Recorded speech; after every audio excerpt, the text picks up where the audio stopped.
আসসালামু আলাইকুম। প্রিয় দর্শক, আপনাদের সকলকে আমন্ত্রণ জানাচ্ছি হুমায়ুন আহমেদের কাহিনী অবলম্বনে 2015 সালে তৈরি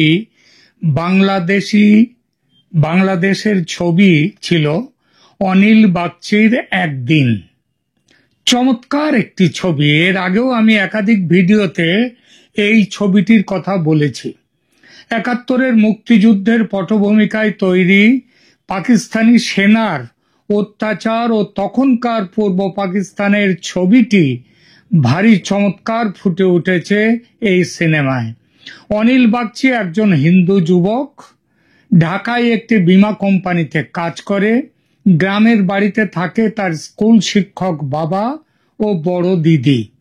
ইউনূস সরকারের বড় মাপের উপদেষ্টা তথা অন্যতম তাত্ত্বিক গুরু আসিফ নজরুল সম্প্রতি বলেছেন, হাসিনার অত্যাচার 71-এর পাকিস্তানি অত্যাচারের চেয়েও বেশি।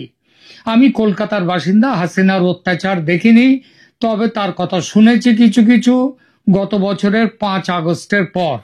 তবে পরে আস্তে আস্তে বেরিয়ে আসছে এসব অত্যাচারের কাহিনীর অনেকটাই গাল গল্প। যেমন খুব বড় একটা গাল গল্প হলো আয়না ঘর। আসিফ নজরুলের জন্ম 1966 সালে। সেই হিসেবে 1971-এ তার বয়স ছিল 5 বছর যখন মুক্তিযুদ্ধ হয়। ওই বয়সে পাকিস্তানি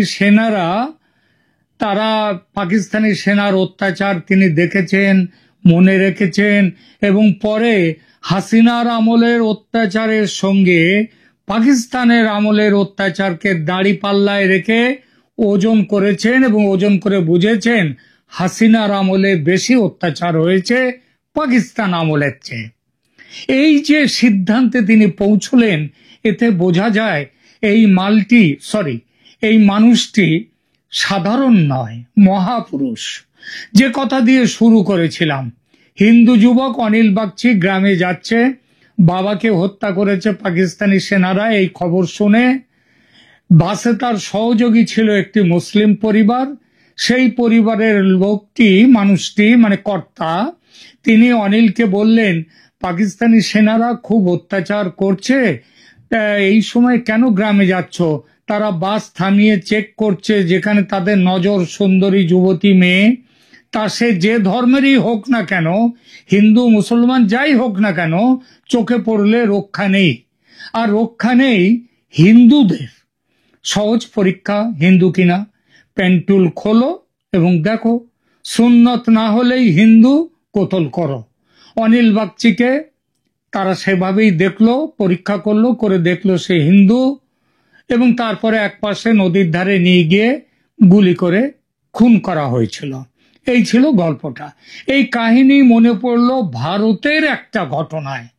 আপনারা জানেন, ভারতে এখন অবৈধ বাংলাদেশিদের ধরপাকড় চলছে জোর কদমে। মধ্যপ্রদেশ থেকে এইরকমই একটি ঘটনার কথা শুনলাম। বাংলাদেশি সন্দেহে পুলিশ ধরলো এক যুবককে, পরিযায়ী শ্রমিক, নাম তার পলাশ অধিকারী। পুলিশের অভিযোগ সে বাংলাদেশি, সে ভারতীয় নয়। কিন্তু পুলিশের কাছে ভারতের আধার কার্ড, ভোটার কার্ড, এমনকি প্যান কার্ড পর্যন্ত আছে, একেবারে পাকা প্রমাণ। আর সেখানে স্পষ্ট লেখা আছে তার বাড়ি মালদায়, বাবার নাম রমেশ অধিকারী। সেসব দেখিয়ে সে প্রমাণ করতে চাইল যে সে খাঁটি ভারতীয় এবং একজন হিন্দু, সে কোনো মতেই বাংলাদেশি নয়। তবু ছাড়ে না পুলিশ। কেন ছাড়ে না সেটাও সে বলছে না পুলিশ বাইরে। বাধ্য হয়ে পলাশ মামলা করলো আদালতে। পলাশের পেছনে রাজনৈতিক দলের সমর্থন কলকাতা থেকে পৌঁছে গেছে। দিদি অভয় দিয়েছে যত খরচ হয় হোক, এই অন্যায়ের হিল্লে চাই। সুতরাং মামলা করতে অসুবিধা হয়নি, আদালতে উঠল কেস। পুলিশ বলল সে বাংলাদেশি, তার নামও পলাশ অধিকারী নয়। অথচ গীতা হাতে নিয়ে পলাশ অধিকারী বলছে, আমি যা বলিব সত্য বলিব, পুলিশ মিথ্যে বলিতেছে হুজুর। বিচারক জিজ্ঞাসা করলেন, আপনার নাম? পলাশ অধিকারী। বয়স? 42 বছর হুজুর। বাবার নাম? আগে রমেশ অধিকারী, ঠিকানা কাশিমপুর, মালদহ, পশ্চিমবঙ্গ। আসামি পক্ষের উকিল কলকাতা থেকে সব কাগজপত্র পেয়ে গেছেন।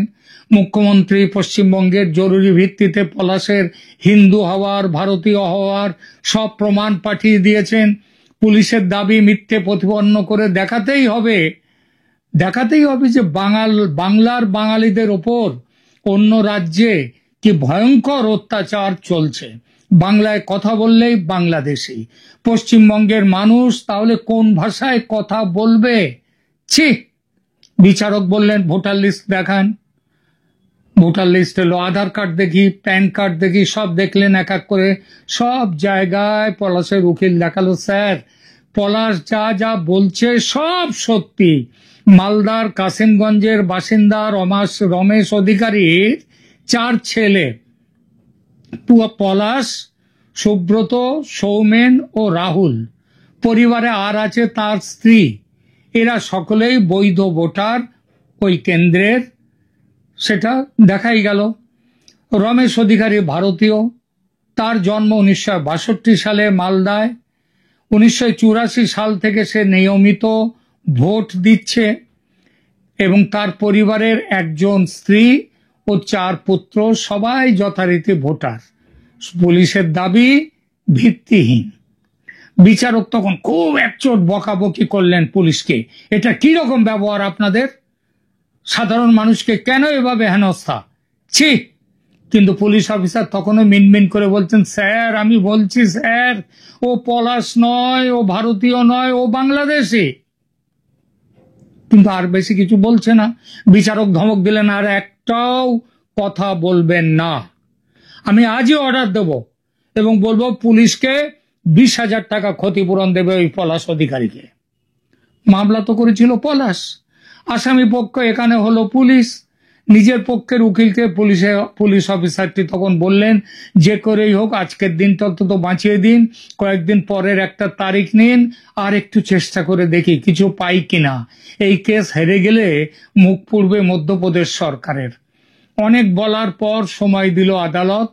পুলিশের উকিল 1 মাস সময় চেয়েছিল, আদালত দিল 15 দিন।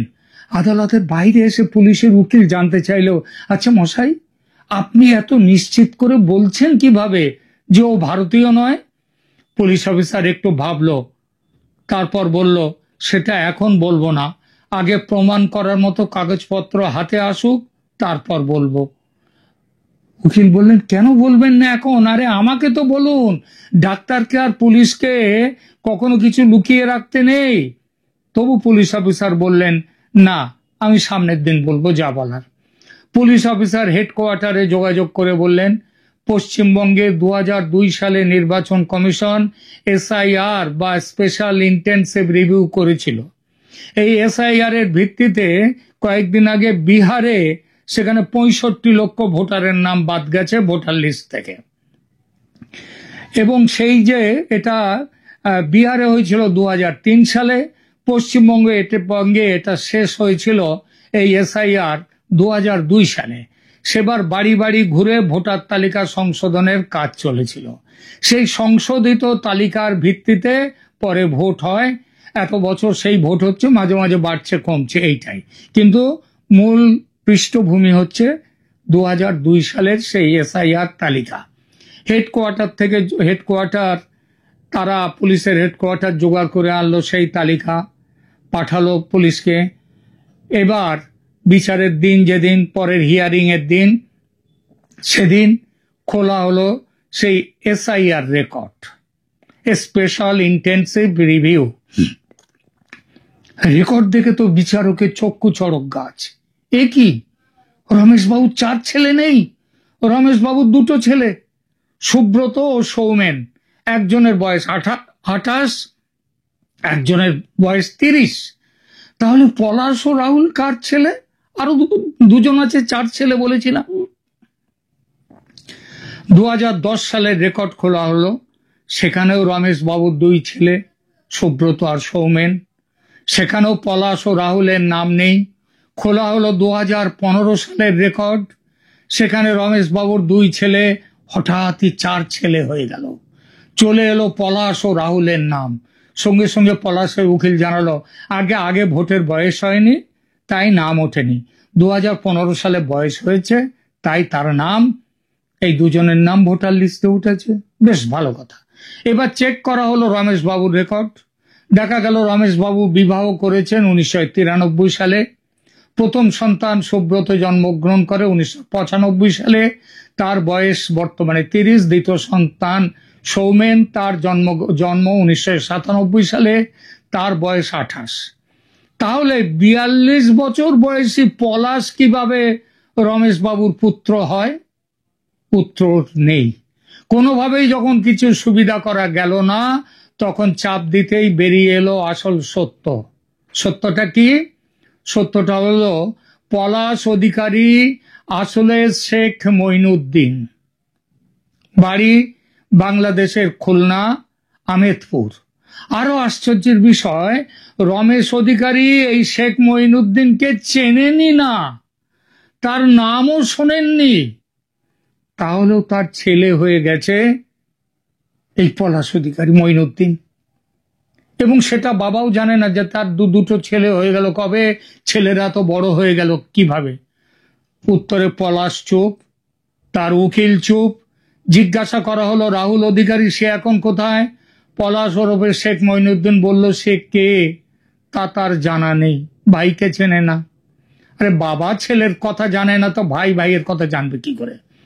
গ্রামের সাধারণ কৃষক রমেশ বাবু ঘুণাক্ষরেও টের পাননি যে তার অজান্তে কিভাবে এই শেখ মঈনুদ্দিন তার ছেলে পলাশ অধিকারী হয়ে গেল। তার আর এক পুত্র রাহুল অধিকারী বা কে এবং কোথায় থাকে সেটিও তার জানা নেই। পুলিশ এখনো তাকে খুঁজে বেড়াচ্ছে। রমেশবাবু সাধারণ মানুষ, অত কিছু বোঝেন না। যখন যখন ভোট আসে তখন তিনি গিয়ে ভোট দিয়ে আসেন। স্থানীয় নেতারা যদিও বিষয়টা ভালোই জানে, কারণ তারাই তো আসল এই মাল তারাই নামিয়েছে। তারাই তো দলের ভোট বাড়াবার জন্য সরকারি কর্মীদের সঙ্গে যোগসাজশ করে এইসব কর্ম করে এসেছে এতকাল। সব জানলেও সবাই নিশ্চুপ। এদেরই বদান্যতায় মানে এই সরকারি কর্মী আর এই রাজনৈতিক নেতাদের বদান্যতায় শেখ মঈনুদ্দিন ভারতীয় হয়ে গেছে রমেশ অধিকারীকে বাবা বানিয়ে। নিজে পলাশ অধিকারী সেজে দিব্যি হিন্দু ভারতীয় হয়ে গিয়েছে।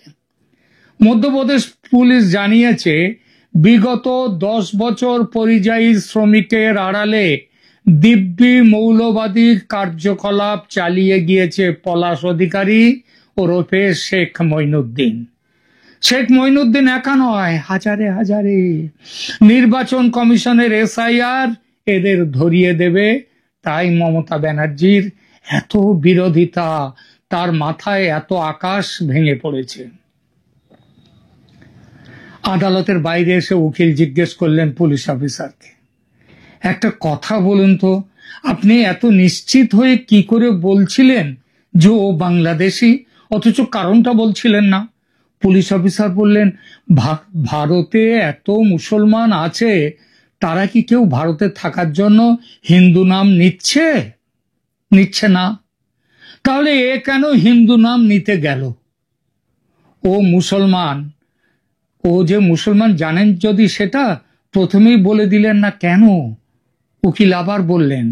অফিসার বলে উঠলেন, সেটা বললে তো আরো বড় কেস খেতাম, ঢিঢি পড়ে যেত চারদিকে যে ভারতে মুসলমানদের হিন্দু করার জন্য অত্যাচার চলছে, আর আমরা তাদের আবার দেখে নিচ্ছি, তাদেরকে দেখে নিচ্ছি ইত্যাদি ইত্যাদি হতো। উকিল অবাক, বলতো মানে জানলেনটা কি করে? আমার প্রশ্নের উত্তর হলো না, জানলেনটা কি করে যে ও মুসলমান?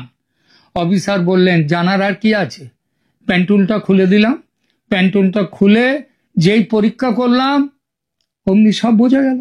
কিন্তু এই কথাগুলো তো আদালতে বলা যায় না, তাহলে ঢিঢি পড়ে যাবে চারদিকে। বোঝা গেল যাচ্ছে, বাঁচার পথ নেই।